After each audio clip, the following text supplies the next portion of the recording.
Friends, welcome to my channel. मैं आज आप लोगों को चैप्टर 1 पढ़ाने वाली हूँ, 5th क्लास का मैथ्स, जिसमें फर्स्ट लेसन का नाम है द फिश टेल, मछली उछली। इस लेसन में सब कुछ जितना भी मैथमेटिक्स का वर्क हुआ है, जिसमें शेप, साइज़ वगैरह सब कुछ जो भी है वो सब मछली से ही रिलेटेड है, इसलिए इस लेसन का नाम मछली है। इसके अंदर पहले कुछ कॉन्सेप्ट्स और इम्पोर्टेंट पॉइंट्स मैं आप लोगों को बताने वाली हूँ। सबसे पहला पॉइंट है सेंस ऑफ शेप्स। ये हमारे दिमाग में किसी भी चीज़ को देखने का सेंस डेवलप करते हैं। जैसे कि यहाँ किस तरह, अगर मछली हम देखते हैं तो वो उसमें किस तरह का शेप नज़र आता है। तो काफ़ी तरह के शेप्स हम इसके अंदर पढ़ेंगे और जो बहुत अच्छे रहेंगे। सेकंड क्वेश्चन है sense of large number simple operation. इसके अंदर हम थोड़े बड़े नंबरों पे वर्क करना सीखेंगे और छोटे मोटे ऑपरेशन से इसके अंदर बताया गया है। About different types of fishes like lobster, eel, crab, squid, jellyfish, prawn. इन सब के कुछ डायग्राम इन्होंने दिए हैं जो शायद कोई कोई बच्चे पहली बार देखेंगे। नंबर ऑफ कन्वर्जन, इसके अंदर कुछ कन्वर्जन भी आएंगे, जैसे कि मीटर को किलोमीटर को मीटर में चेंज करना, लाख में कितने ज़ीरो होते हैं, इस तरह के क्वेश्चंस बनेंगे। इन्हीं नंबर कन्वर्जन पे ही बनेंगे। उसके बाद 1 करोड़ में कितने ज़ीरो होते हैं, 1 करोड़ का नेक्स्ट नेम क्या होता है, फॉर्मूला भी दिया हुआ है। Distance equal to speed into time, जो इस लेसन में यूज़ होगा।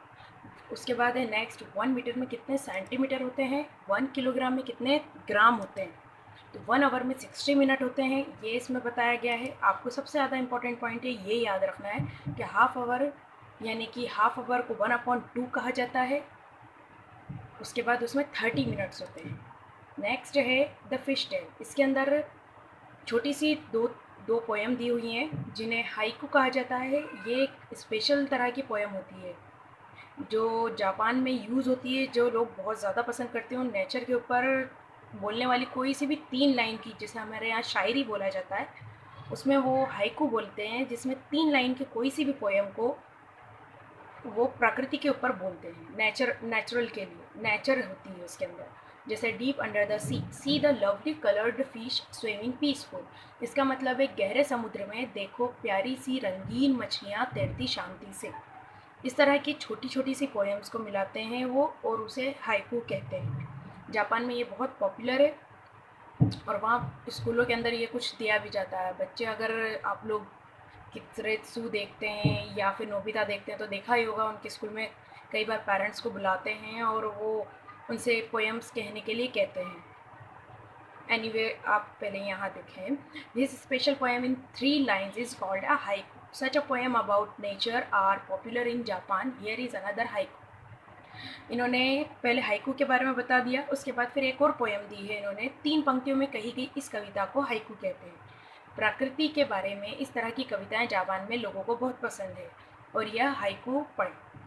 The lake calm smooth still, a fish jumps up under and return, ripple shake the lake. फिर तालाब शांत, स्थिर मछली उछली और लौटी, तालाब लहरों से हिल गया।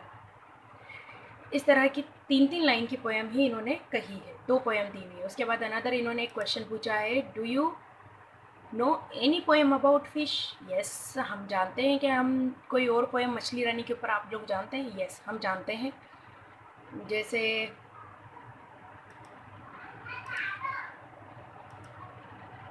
यहाँ क्वेश्चन आ गया, इसका आंसर भी मैं आपको यहीं दूंगी। Yes, I know a poem about fish. तो ये सबसे पहला क्वेश्चन है इस लेसन का। सबसे पहला क्वेश्चन में इन्होंने, मैं आपको एक पोएम यहाँ पे ऑलरेडी दे रही हूँ आंसर में, आप चाहें तो लिख सकते हैं, अदरवाइज इसको स्किप कर सकते हैं। अगर एग्ज़ाम में आता है तो आपको लिखना ही पड़ेगा कोई सी भी पोएम अपनी तरफ से। Gold fish swimming all around, gold fish never makes a sound, pretty like gold fish never can talk, all it does it wiggle when it tries to walk. मैं एक हिंदी की पोएम दे रही हूँ जो सबसे ज़्यादा प्रचलित है, जो बच्चे, हर कोई बच्चा जानता है। हाँ, मैं कवि। मछली जल की रानी है, जीवन उसका पानी है, हाथ लगाओ तो डर जाएगी, बाहर निकालो तो मर जाएगी, पानी में डालो तो तैर जाएगी। हर बच्चा जानता है, तो आप हिंदी में ये आराम से लिख सकते हैं। सेकेंड क्वेश्चन का आंसर है, when you think of fishes what shapes come to your mind. जब आप फिशेस को देखते हैं तो आपके दिमाग में कौन कौन से शेप्स आते हैं?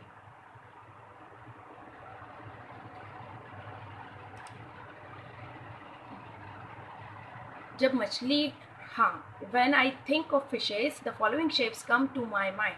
जब हम मछली को देखते हैं तो इस तरह के शेप्स आते हैं,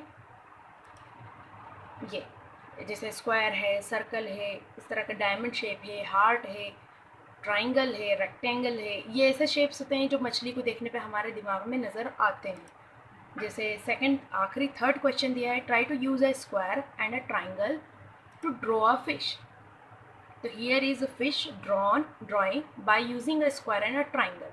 मैंने आप लोगों को एक ड्राइंग बना के बता दी है, आप चाहें तो बहुत सी तरह की मछलियाँ बना सकते हैं।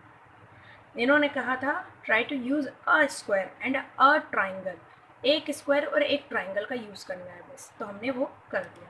नेक्स्ट पेज है, look for the fish design around you on cloth in painting on mats. यहाँ इस तरह की एक वूमन बनी हुई है, इसके ड्रेसेस को आप गौर से देखिए तो इसमें हर जगह इन्होंने मछली बना रखी है, इसके ड्रेसेस पे है। इस तरह के बहुत से ड्रेसेस हमारे मार्केट में मिलती हैं जिसमें मछलियों के डिज़ाइन बने हुए होते हैं। ज़रूरी नहीं है ड्रेसेस पे ही हों, पेंटिंग पे भी बनाते हैं और डिज़ाइन में भी है, फर्नीचर में यूज़ होता है, सभी जगह पे होता है। नेक्स्ट है, Meena means a fish and Meenakshi is a girl whose eyes look like a fish. Can you think of someone who has such eyes? Meena का अर्थ है मछली और मीनाक्षी का अर्थ हुआ वह लड़की जिसकी आंखें मछली जैसी हैं। क्या तुम ऐसी आंखों वाली किसी व्यक्ति के बारे में सोच सकते हो?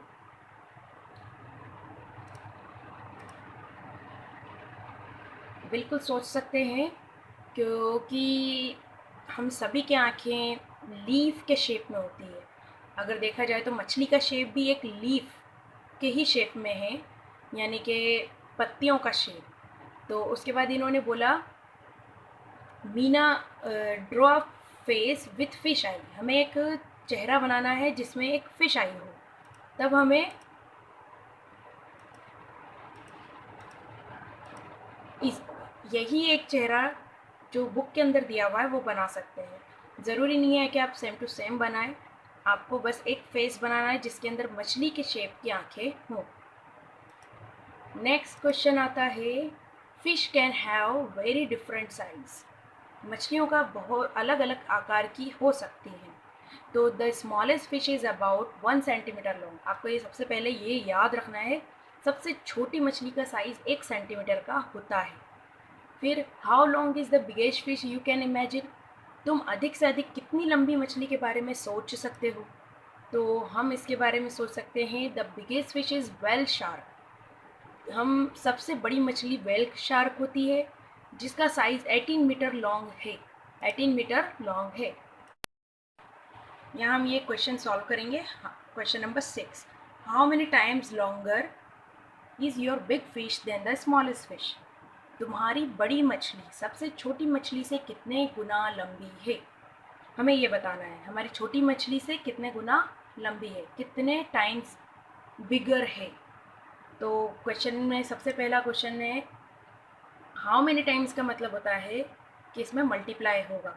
ये वर्ड प्रॉब्लम्स के छोटी छोटी ट्रिक आपको इस लेसन्स में पढ़ाते पढ़ाते मैं बताऊंगी, आपको ये याद रखना है। हाउ मेनी टाइम्स मतलब होता है मल्टीप्लाई करना, और यहाँ जितने दिया हुआ हिंदी में कितने गुना का मतलब होता है गुणा करना। तो question number 6, length of the smallest fish. इसमें इन्होंने पूछा छोटी मछली कहा है तो हम बता देंगे 1 सेंटीमीटर की होती है। Length of the biggest fish कितने मीटर की होती है? 18 मीटर की। हमने ये क्वेश्चन में 5th क्वेश्चन में सॉल्व किया है। फिर we know that 1 metre equal to 100 centimetre. हम जानते हैं कि 1 मीटर में 100 सेंटीमीटर होते हैं। सो 18 मीटर में कितने होंगे? तो 18 का मल्टीप्लाई हम 100 के साथ कर देंगे। जब 100 के साथ मल्टीप्लाई होगा तो क्या आंसर आएगा? 1800।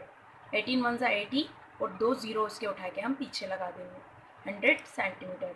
Hence the biggest fish is 1800 times longer than the smallest fish. अब यहाँ हिंदी में देखें, सबसे छोटी मछली का आकार 1 सेंटीमीटर का होता है, ये इन्होंने इस क्वेश्चन में दिया हुआ है। फिर सबसे बड़ी मछली का आकार हमने क्वेश्चन नंबर 5 में सॉल्व किया था, 18 मीटर लॉन्ग पर। फिर हम जानते हैं कि 1 मीटर में 100 सेंटीमीटर होते हैं, इसलिए 18 मीटर इक्वल टू 18 का मल्टीप्लाई हम 18 का गुना हम 100 से कर देंगे, तो 1800 सेंटीमीटर आ जाएगा। 18 वन ज़ा 18 यानी 18 एकम 18, तो और उसके 18 के 2 ज़ीरो हम पीछे लगा देंगे, तो ये आ गया। अतः सबसे बड़ी मछली छोटी मछली से 1800 सेंटीमीटर ज़्यादा लंबी है, यानी 1800 सेंटीमीटर ज़्यादा बिगर है। आ गया समझ में? लॉन्गर है या बिगर है, जो भी आप कहना चाहें। नेक्स्ट वीडियो में जल्दी ही अपलोड करूँगी, तब तक आप इस घर पे रहें, सुरक्षित रहें और हाथों को लगातार धोएं।